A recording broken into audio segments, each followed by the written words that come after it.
Сайн байна уу? Өнөөдөр надтай хамт байгаа та бүхэнд баярлалаа. Би өнөөдөр та нартай далд ухамсарыг хэрхэн бодит амьдрал руу өөрчлөх талаар ярилцах гэж байна. Эхлэхийн өмнө нэг асуулт асууя. Та нарын дунд амьдралын хамгийн хүнд үеийг туулж дахин босох гэж тэмцэж байсан хүн бий юу? Бас тэр хүндхэн мөчүүд байнга давтагдаад өнгөрсөн рүүгээ буцаад байгаа мэт санагдаж байсан уу?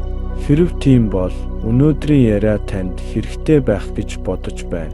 Бид өнгөрсөндөө дахин гацдаг шалтгаан бол өнөөдөр яг энэ мөчөд амьдарч чаддаггүйтэй холбоотой.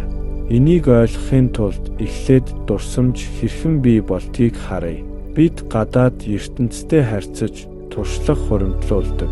Тэр туршлага мэдрэхүүгээр дамжин тархинд хадгалагдана. Ялангуяа хүчтэй сэтгэл хөдлөлттэй үйл явдал бол маш тод дурсамж болж үлддэг. Жишээ нь баяр хөөр эсвэл цочирдмоор зүйл тохиолдвол тухайн мөчийн орчин хүмүүс эд зүйлс тэр чигээрээ сэтгэлтэй холбогдсон хадгалагддаг. Дараа нь бид тэр дурсамжаа дахин санах бүрт ижил мэдрэмж төрнө. Ингэснээрээ энэ бүхэн ухамсаргүй зуршил болж хувирдаг. Бодол мэдрэмжийг төрүүлж мэдрэмж дахин бодлыг төрүүлдэг тойрогт бид ордог.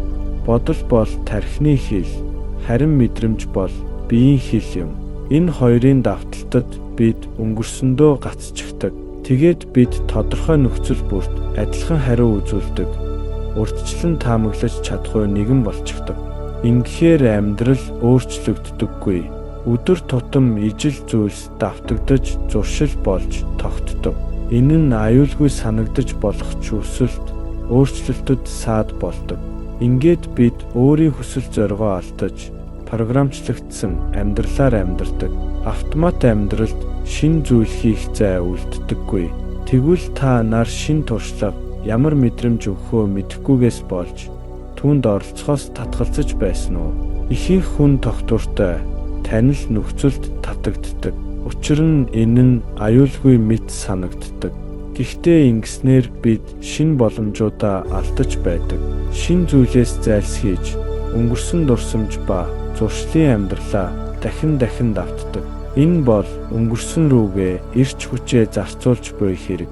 Бодол, дурсамж, мэдрэмж бүгд эрч хүч шаарддаг. Хэрэв тэр дурсамж сөрөг байвал бүр их энерги сорно. Тэгээд бид өнөөдрийнхөө энергийг өнгөрсөн эсвэл ирээдүйн айдас, санаа зовнилд тараачдаг. Үлдсэн энерги нь шин зүйлийг бүтээхэд хүрэлцдэггүй. Тиймээс бид эрч хүчний урсгалаа өөрчлөх ёстой.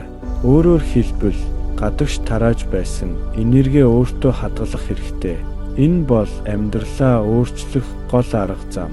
Зарим хүн өнгөрснөөс зүгтах гэж ажлаа сольж эсвэл өөр хот руу нүүдэг.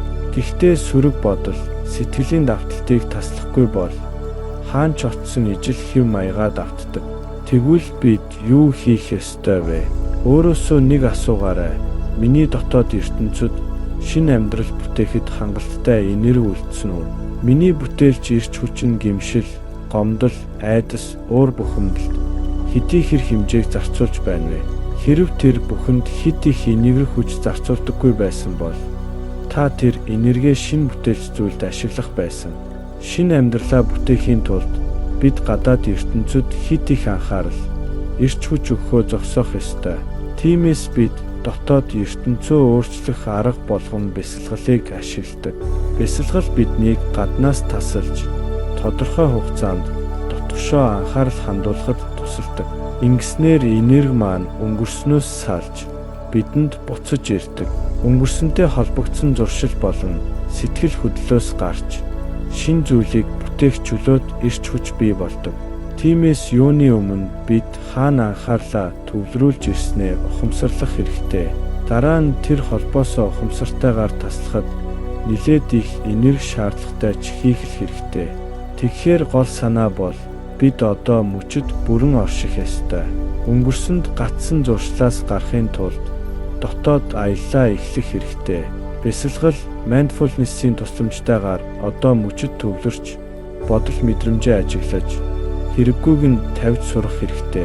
Шин туршлагыг айдас биш зоригтойгоор хүлээн ав. Эцэст нь танд нэг зөвлөгөө өгье. Өнөө орой унтахаасаа өмнө хэсэг хугацаанд чимээгүй сууж үзээрэй. Гүнзгий амьсгаа авч гаргах зууртаа та үнэхээр хүсэж буй амьдралаа сэтгэлдээ тодхон дүрслээрэй. Дараа нь өөртөө хэлээрэй. Би өнгөрсөнд биш, өнөөдөрт амьдрна. Би өөрийнхөө энергийг өөртөө буцаана. Би шинэ ирээдүг бүтээн. Таны дотор хязгааргүй боломж бий. Тэр боломжоо итгэж, шинэ бодит байдлаа одооноос эхлүүлээрэй. Надтай хамт байсанд баярлалаа. Таны ирээдүй гэрэл гэгээ аз жаргалаар дүүрэн байх болтугай.